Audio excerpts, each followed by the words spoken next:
বগুড়ায় বিভিন্ন সরকারি দপ্তর ও সংস্থার কর্মকর্তাদের সাথে এক মত বিনিময় সভা অনুষ্ঠিত হয়েছে। সভায় প্রধান অতিথি হিসেবে উপস্থিত ছিলেন স্থানীয় সরকার, পল্লী উন্নয়ন ও সমবায় প্রতিমন্ত্রী মীর শাহে আলম এমপি। 28 ফেব্রুয়ারি শনিবার সকাল 11টায় বগুড়া জেলা প্রশাসক কার্যালয়ের সভাকক্ষ করতোয়ায় এ মত বিনিময় সভা অনুষ্ঠিত হয়। সভায় সভাপতিত্ব করেন বগুড়া জেলা প্রশাসক তৌফিকুর রহমান। এ সময় আরও উপস্থিত ছিলেন বগুড়া জেলা বিএনপির সভাপতি রেজাউল করিম বাদশাহ, বগুড়া জেলা বিএনপির সাধারণ সম্পাদক ও বগুড়া 4 আসনের সংসদ সদস্য আলহাজ মোশাররফ হোসেন, বগুড়া 7 আসনের সংসদ সদস্য মোর্শেদ মিল্টন সহ বিভিন্ন সরকারি দপ্তর ও সংস্থার প্রধানরা।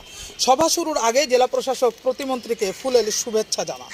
সভায় প্রধান অতিথির বক্তব্যে প্রতিমন্ত্রী মীর শাহে আলম বলেন, সরকারের উন্নয়ন কার্যক্রম বাস্তবায়নে সকল দপ্তরের মধ্যে সমন্বয় ও জবাবদিহিতা নিশ্চিত করতে হবে।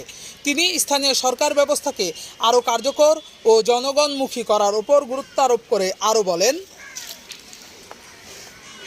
আপনাদের সবার সহযোগিতায় বাংলাদেশে একটি অবাধ, সুষ্ঠু, নিরপেক্ষ নির্বাচন হয়েছে, যে নির্বাচনের মাধ্যমে জনগণ স্বতঃস্ফূর্তভাবে বাংলাদেশ জাতীয়তাবাদী দল বিএনপিকে ভোট দিয়ে নিরঙ্কুশ বিজয়ী করে বাংলাদেশে সরকার গঠন করার সুযোগ দিয়েছে।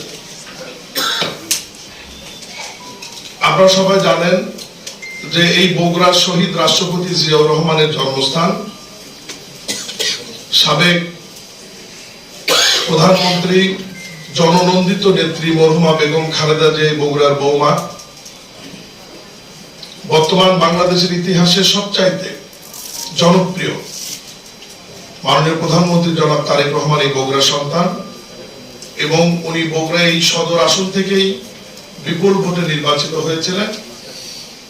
রাজনৈতিক সিদ্ধান্তের কারণে আসনটি উনি ছেড়ে দিয়েছেন, উনি ঢাকা আসনটি রেখেছেন, কিন্তু উনি আমাদের বগুড়ারই সন্তান আছেন এবং উনি আমাদের বগুড়ারই প্রধানমন্ত্রী হিসাবেই আমরা সব সময় পরিচয় দিব এবং এটা নিয়ে আমরা গর্ববোধ করবো ইনশাআল্লাহ।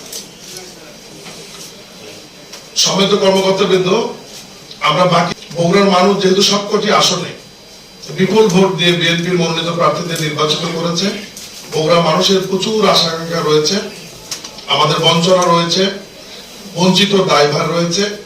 সবকিছু মিলিয়ে মাননীয় প্রধানমন্ত্রীর সাথে কথা বলে এই বগুড়াকে একটি সুন্দর বগুড়া করবার জন্য যা যা প্রয়োজন করবার আমরা সব এমপি একসাথে একজোট হয়ে কাজ করব, এইটুকু